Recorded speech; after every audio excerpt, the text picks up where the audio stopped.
School service commission পরীক্ষা এবং মাদ্রাসা service commission পরীক্ষার ভূগোল সিলেবাসের রিজিওনাল জিওগ্রাফি অফ ইন্ডিয়া এই চ্যাপ্টারের ভারতের ভূপ্রকৃতি থেকে আমি এই ক্লাসটি যেখানে শেষ করেছি আজকের ক্লাসটি তারপর থেকে শুরু করছি।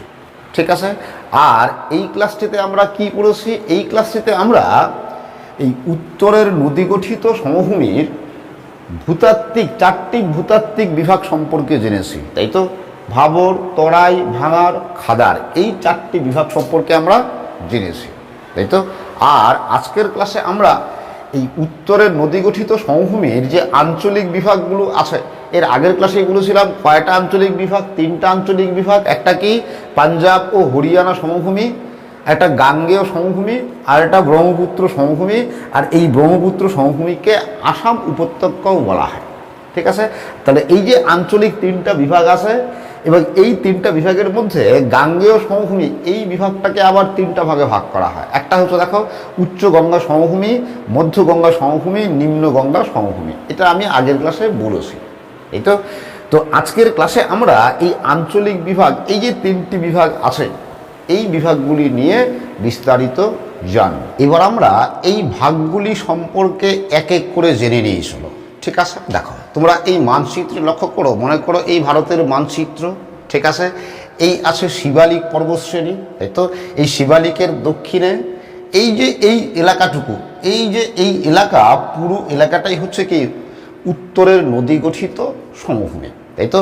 তো এই উত্তরের নদী গঠিত সমভূমিকে প্রথমে তিনটা ভাগে ভাগ করা হয়েছে, তাই তো? প্রথম ভাগটা কি বলেছি? যে পাঞ্জাব হরিয়ানা সমভূমি, তাই তো? দেখো দেখো এখানে পাঞ্জাব হরিয়ানা সমভূমি কোথায়? দেখো তাহলে এই যে এইটা কি পাকিস্তান সীমান্ত, তাই তো? পশ্চিম দিকে এটা পাকিস্তান সীমান্ত, তাই তো? আর দেখো এই যে এই নদীটা, এটা কি গঙ্গা নদী, মনে করো এটা গঙ্গা নদী। ঠিক আছে, এই বাংলাদেশে প্রবেশ করে বঙ্গোপসাগরে পড়েছে। আর গঙ্গার এটা মনে করো এই যমুনা নদী, গঙ্গার উপনদী যমুনা নদী। ঠিক আছে, তাহলে দেখো এই পশ্চিম দিকে পাকিস্তান সীমান্ত থেকে পূর্বে এই যে যমুনা নদী আছে, এই যে যমুনা নদী পর্যন্ত এই যে এইটুকু সমভূমির এলাকা।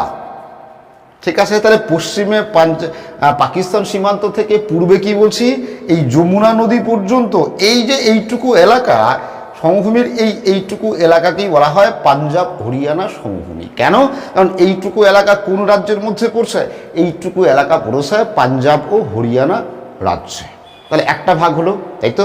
এরপর দেখো, এরপর এই যে যমুনা নদী আছে, তার মানে এই যে এখান থেকে, তাহলে এইটুকু হচ্ছে কি পাঞ্জাব হরিয়ানা সমভূমি, তাই তো? এবার যমুনা নদী থেকে পূর্ব দিকে দেখো, এই যে এটা কি বাংলাদেশ, তাহলে পূর্ব দিকে বাংলাদেশ সীমান্ত, এই যে বাংলাদেশ সীমান্ত, এবং দক্ষিণ দিকে পশ্চিমবঙ্গের এই বঙ্গোপসাগর এর উপকূল, আর এখানে পশ্চিমবঙ্গের পূর্ব প্রান্ত।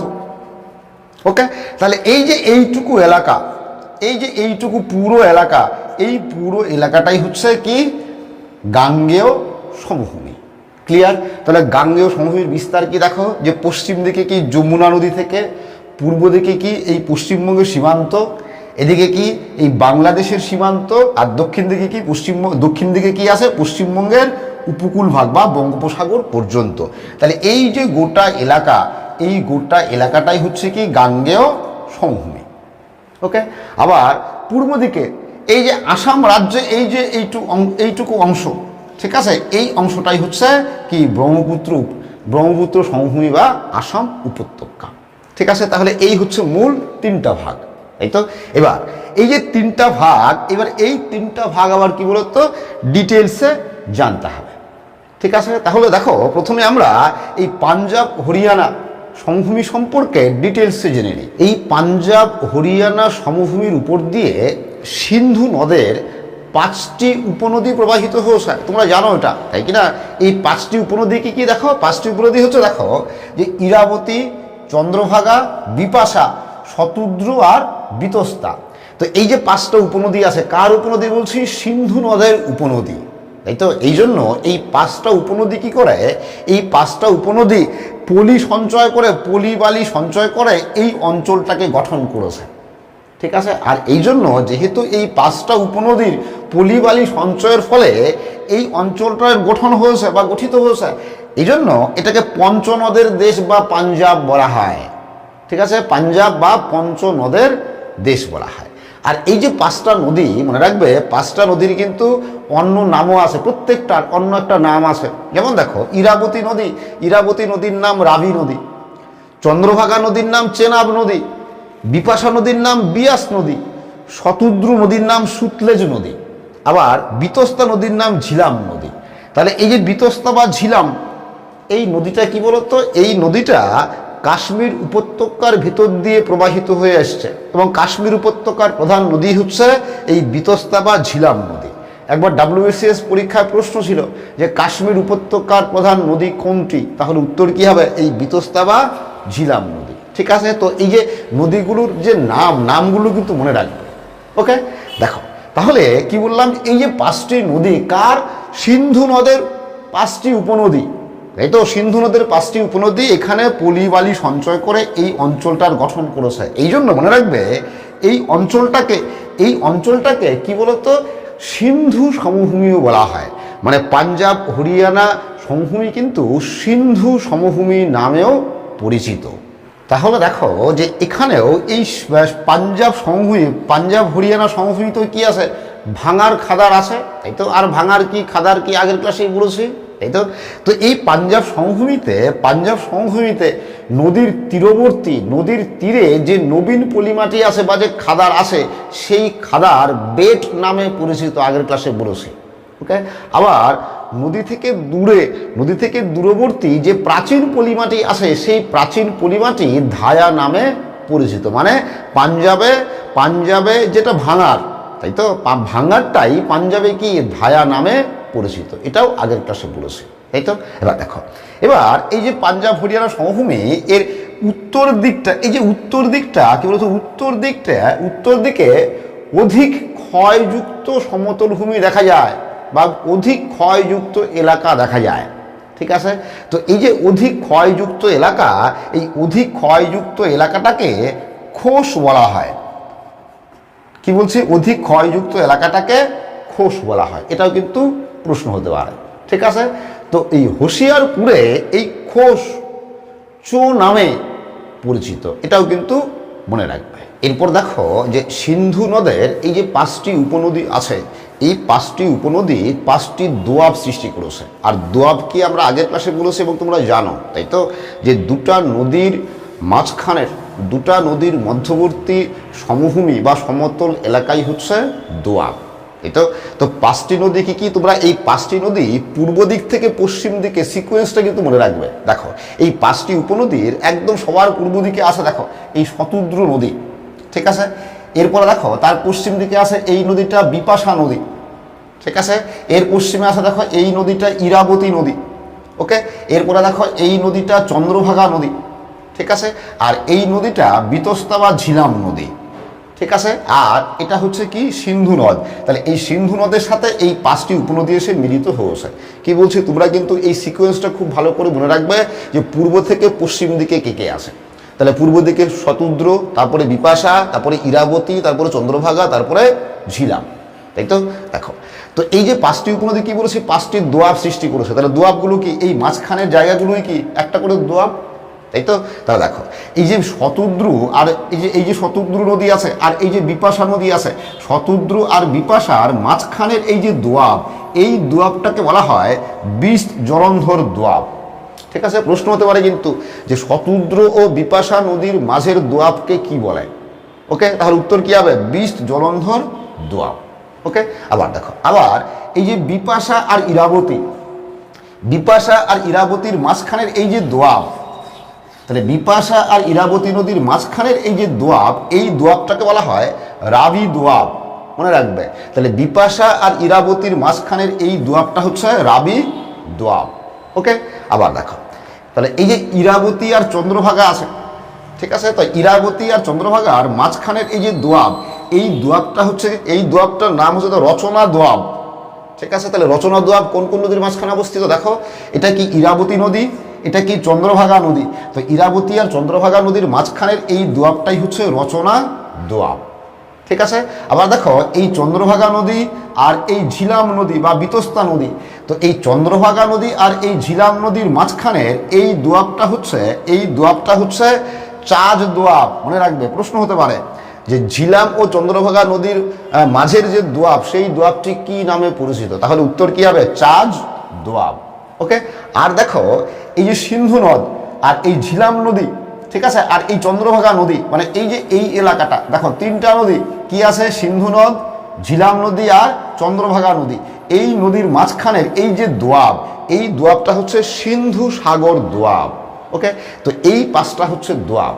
মনে রাখবে এই দোয়াবগুলোর এই দক্ষিণ দিকের অংশ পাকিস্তানে অবস্থান করছে, আর উত্তর দিকের অংশ ভারতে আছে। ওকে, তো পাঞ্জাব সমভূমিতে মনে রাখবে এই বিপাশা আর শতদ্রু, এই দোয়াব, বিপাশা আর শতদ্রুর মাঝখানে যে দোয়াব, 20 জলন্ধর দোয়াব, এই দোয়াবটা পাঞ্জাব সমভূমিতে অবস্থিত। তোমরা কিন্তু মনে রাখার জন্য এই ছবিটা এঁকে রাখবে। ওকে, এই ছবিটা এঁকে যদি মুখস্থ করো তাহলে খুব সহজেই মনে থাকবে। তাহলে এই হলো পাঞ্জাব ও হরিয়ানা সমভূমি, তাই তো? এবার আমরা গাঙ্গেয় সমভূমি সম্পর্কে জেনে নিই। চলো, ঠিক আছে, এর আগেই বলেছি গাঙ্গেয় সমভূমি কোনটা, তাই কি না? দেখো তাহলে যে এই পাকিস্তানের সীমা থেকে এই হচ্ছে যমুনা নদী, তাই তো? তাহলে যমুনা নদী পর্যন্ত এই যে এইটুকু এলাকা হচ্ছে কি পাঞ্জাব হরিয়ানা সমভূমি বা সিন্ধু সমভূমি, তাই তো? কোন কোন রাজ্যে পড়ছে? পাঞ্জাব ও হরিয়ানা রাজ্য পড়ছে, তাই তো? এবার দেখো, আর গাঙ্গেয় সমভূমি কোনটা? এই যমুনা নদী থেকে পূর্ব দিকে এই হচ্ছে পশ্চিমবঙ্গের সীমান্ত, আর এই হচ্ছে বাংলাদেশ সীমান্ত, তাই তো? আর এই দক্ষিণে এই হচ্ছে বঙ্গোপসাগর। এই পুরো এলাকাটাই হচ্ছে কি, এই পুরো এলাকাটাকেই বলা হয় গাঙ্গেয় সমভূমি। তাহলে যদি বলি কোন কোন রাজ্য পড়ছে, বুঝতেই পারছো কোন কোন রাজ্য। এদিকে উত্তরপ্রদেশ, তাই তো? উত্তরপ্রদেশ আর সমগ্র বিহার আর পশ্চিমবঙ্গের এই অংশটুকু হচ্ছে গাঙ্গেয় সমভূমির অংশ, তাই তো? দেখো, তো প্রশ্ন হতে পারে কিন্তু যে মনে করো 4টা রাজ্যের নাম দিয়ে দিল, যে পাঞ্জাব, উত্তরপ্রদেশ, পশ্চিমবঙ্গ, বিহার, এর মধ্যে কোন রাজ্যটি গাঙ্গেয় সমভূমির অন্তর্গত নয়? তাহলে বুঝতেই পারছো পাঞ্জাবটা কি সিন্ধু সমভূমির অন্তর্গত, তাই তো? তাহলে পাঞ্জাবটা গাঙ্গেয় সমভূমির অন্তর্গত নয়। এবার দেখো, এবার এই যে গাঙ্গেয় সমভূমি, কি জানি যে গাঙ্গেয় সমভূমিকে 3টা ভাগে ভাগ করা হয়েছে। একটা উচ্চ গঙ্গা সমভূমি, একটা মধ্য গঙ্গা সমভূমি, আর একটা নিম্ন গঙ্গা সমভূমি। এবার এই 3টা ভাগ কোথায় কিভাবে আছে দেখে নাও। দেখো, তাহলে দেখো এই হচ্ছে যমুনা নদী, তাই তো? আর এই হচ্ছে গঙ্গা নদী। তাহলে গঙ্গা যমুনা পরস্পর কোথায় এসে মিলিত হয়েছে? কোথায়? এই এলাহাবাদে এসে মিলিত হয়েছে, তাই তো? আর এই মাঝের অংশটা কি গঙ্গা যমুনার দোয়াব। ওকে, দেখো তাহলে এই পশ্চিম দিকে এই যমুনা নদী এবং পূর্বে এই এলাহাবাদ। তাহলে পশ্চিম দিকে যমুনা নদী থেকে এই পূর্বে এলাহাবাদ পর্যন্ত এই যে এইটুকু এলাকা, এইটুকু এলাকাকে বলা হয় উচ্চ গঙ্গা সমভূমি, ঠিক আছে? মনে রাখবে এই এলাকার এখানকার উচ্চতা 100 থেকে 300 মিটারের মধ্যে। পশ্চিম দিকটা উঁচু, এই দিকটা উঁচু, পূর্ব দিকটা নিচু। পূর্ব দিকে এই উচ্চ গঙ্গা সমভূমির সীমানা নির্দেশ করে, মনে রাখবে পূর্ব দিকে উচ্চ গঙ্গা সমভূমির সীমানা নির্দেশ করে এই এলাহাবাদ বলছি, তাই তো? সীমানা নির্দেশ করে 100 মিটার সমোন্নতি রেখা, মনে রাখবে। তাহলে পূর্ব দিকে 100 মিটার সমোন্নতি রেখা, ওকে, 100 মিটার সমোন্নতি রেখা উচ্চ গঙ্গা সমভূমির সীমানা নির্দেশ করে। তাহলে কোন রাজ্যে পড়ছে উচ্চ গঙ্গা সমভূমি? বুঝতেই পারছো কোন রাজ্য কি উত্তরপ্রদেশের বেশিরভাগ, মানে পশ্চিম দিকের বেশিরভাগ এলাকাই এই উচ্চ গঙ্গা সমভূমির অন্তর্গত। ওকে, আর এই উচ্চ গঙ্গা সমভূমিতেও কি আছে? এই 4টা ভূতাত্ত্বিক বিভাগ আছে। ভাবর আছে, তরাই আছে, ভাঙাড় আছে, খাদান আছে। ক্লিয়ার? এরপর দেখো, তাহলে উচ্চ গঙ্গা সমভূমি হলো। এবার দেখো মধ্য গঙ্গা সমভূমি। মধ্য গঙ্গা সমভূমি দেখো যে এখানে কি আছে? বিহার রাজ্য। এই বিহারের এই হচ্ছে পূর্ব প্রান্ত, মনে করো বিহার রাজ্যের এই হচ্ছে পূর্ব প্রান্ত। তাহলে এই এলাহাবাদ থেকে বা 100 মিটার সমোন্নতি রেখা থেকে, ঠিক আছে, এই বিহার রাজ্যের পূর্ব প্রান্ত পর্যন্ত এইটুকু এলাকাই হচ্ছে মধ্য গঙ্গা সমভূমি। তাহলে যদি জিজ্ঞেস করি যে মধ্য গঙ্গা সমভূমি কোন কোন রাজ্যে পড়ছে? দেখো, উত্তরপ্রদেশের পূর্বাংশ হবে, পূর্ব দিকটা হবে, আর সমগ্র বিহার রাজ্য এই মধ্য গঙ্গা সমভূমির মধ্যে পড়ছে। এই তো মনে রাখবে এই মধ্য গঙ্গা সমভূমির পূর্ব দিকে 50 মিটার সমোন্নতি রেখা সীমা নির্দেশ করে। তাহলে মধ্য গঙ্গা সমভূমির পশ্চিম দিকে কত 100 মিটার সমোন্নতি রেখা, আর পূর্ব দিকে কত কত 50 মিটার সমোন্নতি রেখার মধ্যে অবস্থান করায়। আবার দেখো, যদি প্রশ্ন হয় এই যে যমুনা নদী আছে আর এই যে গঙ্গা নদী আছে, তাহলে এই যে গঙ্গা যমুনার দোয়াব, এই গঙ্গা যমুনার দোয়াব গাঙ্গেয় সমভূমির কোন অংশে অবস্থিত? উচ্চ গঙ্গা সমভূমিতে, পাঞ্জাব হরিয়ানা সমভূমিতে, মধ্য গঙ্গা সমভূমিতে, না নিম্ন গঙ্গা সমভূমিতে? বুঝতেই পারছো উত্তর কি হবে, কি এটা কি উচ্চ গঙ্গা সমভূমিতে, তাই তো? আর এই গঙ্গা যমুনার দোয়াবের মাঝখানের যে বালি গঠিত ভূমি আছে, এই বালি গঠিত ভূমিটাকে কি বলা হয়? ভূর বলা হয়, তাই তো? আমি আগের ক্লাসে তোমাদের বলেছিলাম, তাই তো? তাহলে দেখো, ভূরের অবস্থান কি বলতে পারি? দুটাই বলতে পারি, কিন্তু একটা কি বলতে পারি, একটা বলতে পারি ভূর কোথায় অবস্থিত, যে গঙ্গা যমুনার দোয়াবে ভূর অবস্থিত, তাই তো? আবার কি বলতে পারি, যে উচ্চ গাঙ্গেয় সমভূমিতে ভূর অবস্থিত, তাই তো? তাহলে ভূর উচ্চ গাঙ্গেয় সমভূমি বলতে পারি, আবার কি গঙ্গা যমুনা দোয়াবও বলতে পারি। আবার দেখো, যদি জিজ্ঞেস করি এই যে গাঙ্গেয় সমভূমি আছে, এই গাঙ্গেয় সমভূমির ভূমির ঢাল কোন দিক থেকে কোন দিকে? বুঝতেই পারছো, আমরা নদীপথ দেখে ভূমির ঢাল বুঝতে পারি, তাই তো? তাহলে ভূমির ঢাল কোন দিক থেকে? পশ্চিম থেকে পূর্ব দিকে, তাই তো? তাহলে গাঙ্গেয় সমভূমির ভূমির ঢাল পশ্চিম থেকে পূর্ব দিকে। ওকে, দেখো, তো এখানে কিছুটা ঢাল বেশি হলেও এই যে মধ্যগঙ্গা সমভূমি আছে, এই মধ্যগঙ্গা সমভূমিতে কিন্তু ভূমির ঢাল খুব কম, ভূমির ঢাল খুব কম, ঠিক আছে? এবং ভূমির ঢাল কোন দিকে? পশ্চিম থেকে পূর্ব দিকে। তাহলে যেহেতু ভূমির ঢাল কম, ফলে কি নদীগুলো কি খুব ধীর গতিতে প্রবাহিত হবে, তাই কি না? নদীগুলোর প্রবাহ বা গতিবেগ খুব কম হবে। এছাড়াও এই মধ্যগঙ্গা সমভূমিতে কি হয় দেখো, যে এই যে হিমালয় পর্বত থেকে গোমতী নদী, ঘরগড়া নদী, গণ্ডক নদী, কোশি নদী এসে মিলিত হয়। কোথা থেকে? হিমালয় পর্বত থেকে মিলিত হয়, ঠিক আছে? তাহলে এটা কোথায় আছে? বিহারে আছে, তাই তো? আবার এই উপদ্বীপীয় মালভূমি থেকে সোন নদী এসে মিলিত হয় কোথায়? এই গঙ্গা নদীর সঙ্গে। তাহলে দেখো, যে বিহারের এইটুকু অংশ, মধ্যগঙ্গা সমভূমির এইটুকু অংশ কি মনে হচ্ছে বলতো? এই মধ্যগঙ্গা সমভূমির এইটুকু অংশ কি নিচু, তাই তো? তাহলে এই দিকটা উঁচু, এই দিকটা উঁচু, দুই দিক উঁচু। তাহলে এই দিক থেকে বৃষ্টির জল বা নদী বা জলধারা, এবং এদিক থেকে বৃষ্টির জল বা জলধারা এসে কি হয়? এই মধ্যগঙ্গা সমভূমির এই গঙ্গা নদীতে এসে মিলিত হয়। ক্লিয়ার? এই জন্য মনে রাখবে, এই জন্য বিহারে প্রত্যেক বছর বর্ষাকালে প্রবল বন্যার সৃষ্টি হয়। কেন? বুঝতে পারছো? কারণ মধ্যগঙ্গা সমভূমির এই অংশটা কি? এই অংশটা নিচু, তাই তো? এই দিকটা উঁচু এবং এই দিকটা উঁচু, বুঝা গেল? তাহলে দেখো, তাহলে এখানে যদি বলি, তাহলে দেখো এখানে শুধুমাত্র কি হিমালয় থেকে পলি এসে জমা হয়েছে কি? এই নদীগুলো তো হিমালয় থেকে পলি এনে জমা করেছে ঠিকই, আবার কি এই যে এই নদীগুলো সোন নদী, ঠিক আছে, বা এদিকে আছে চম্বল, বেতোয়া, এই নদীগুলো, এরা কি করে? এই নদীগুলো এই উপদ্বীপীয় মালভূমি থেকে কি পলি নিয়ে আসে। তাহলে এই যে গাঙ্গেয় সমভূমি আছে, এই গাঙ্গেয় সমভূমি কিন্তু শুধুমাত্র হিমবাহের মানে হিমালয়ের নদীগুলির পলি দ্বারা সঞ্চিত হয়ে গঠিত হয়েছে তা নয়। তো হিমালয়ের নদী প্লাস কি উপদ্বীপীয় মালভূমি থেকেও নদী এসে পলি জমা করে এই সমভূমিটাকে গঠন করেছে। ক্লিয়ার? আর কি দেখো, তাহলে এখানে এই যে নদীগুলো, এদিক থেকে নদীগুলো কি গোমতী, ঘরগড়া, গণ্ডক, কোশি, আর এদিকে সোন নদী এসে মিলিত হয়েছে। নদীগুলোর জলের গতিবেগ কি বলছি? খুব কম বলছি, এই তো? জলের গতিবেগ কম, ফলে কি বলতো? নদীগুলো এঁকে বেঁকে প্রবাহিত হয়, নদীতে বাঁক দেখা যায়। আর বাঁক দেখা গেলে কি বলতো? নদীগুলো গতিপথ পরিবর্তন করে।